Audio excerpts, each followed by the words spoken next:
Les dérivations du collecteur peuvent supporter un poids jusqu'à 950 kg, soit le poids d'une voiture citadine. En flexion, les dérivations du collecteur peuvent supporter un poids jusqu'à 70 kg à 10 cm du collecteur. Pour assembler deux collecteurs, sur la partie femelle, nous observons un retrait de 1 mm du taraudage par rapport à la surface plane du collecteur. Ainsi, pour l'assemblage des deux collecteurs, nous ne pouvons pas créer un mauvais engagement du filet sur le taraudage, mais ce retrait oblige d'avoir les deux collecteurs bien dans l'axe afin de les visser facilement l'un dans l'autre. Pour assembler deux collecteurs, nous allons prendre un côté femelle où nous avons notre retrait et nous avons ici également un guide et sur la partie mâle un joint torique qui va permettre à notre système d'être auto-étanche avec ici un guide.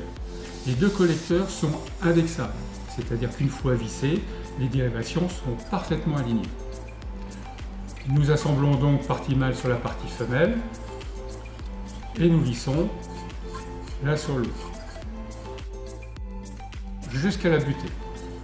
Et ainsi, les dérivations sont parfaitement alignées.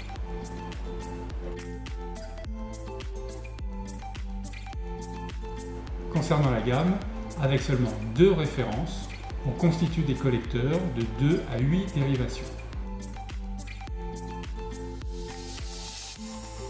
En conclusion, les collecteurs en matériaux de synthèse sont plus légers qu'un collecteur en laiton. Ils résistent à une pression de 95 bars et une température de 90 degrés. Ils sont indexables pour un alignement automatique des dérivations, insensibles à la corrosion, ne créent pas de condensation, ils sont normés pour être en contact avec de l'eau de consommation et ils possèdent une étanchéité automatique grâce au joint torique intégré sur la partie mâle du collecteur.